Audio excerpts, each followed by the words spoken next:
we've seen, as I said, increased accusations of bias from both ends of the political spectrum. And I'll ask you guys simply, are social media companies biased, and should that matter? Well, I think social media companies are run by human beings, and so I think it's inevitable that there is going to be some bias in any algorithm, some bias in the way that people review content policies. I think that it shouldn't surprise us that it occurs, right? We all have bias, and I think those of us who are advocating for policies that are not attempting to treat tech companies as the villain that some would like to paint them as. I think it's important for us to recognize that that's reality, right? I mean, there's going to be there are clearly going to be examples where tech companies have made the wrong calls, and they publicly admit that fact. So it shouldn't surprise us, I guess, that there are individual instances, but I think we have to view that within the larger context that there are hundreds of billions of pieces of content flowing through these entities.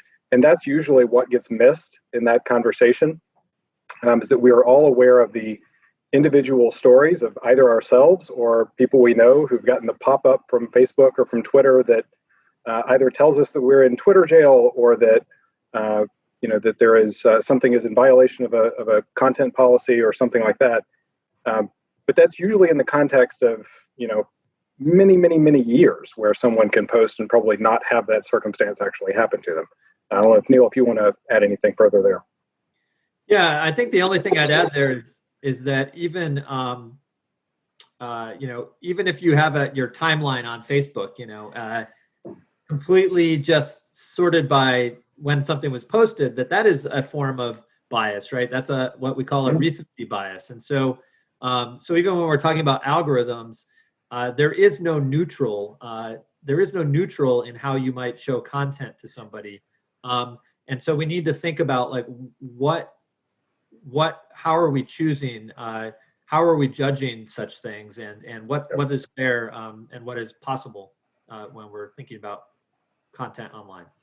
Yeah, I think the other point I would make here too is that interestingly, everyone thinks that there's bias, both left and right. Usually, one of the points we make in our paper that Neil has dropped into the chat is that usually the other side is unaware of the claims of bias against the other side. So a lot of people on the right, for example, would be surprised to find out that there are people on the left who are confident that Facebook, Twitter are actually tools of the right that are out to censor people on the left, and have examples that they would point to that end. Because we tend to hear our own side much more than the other side, and are unaware of that. Those charges of bias flow both directions.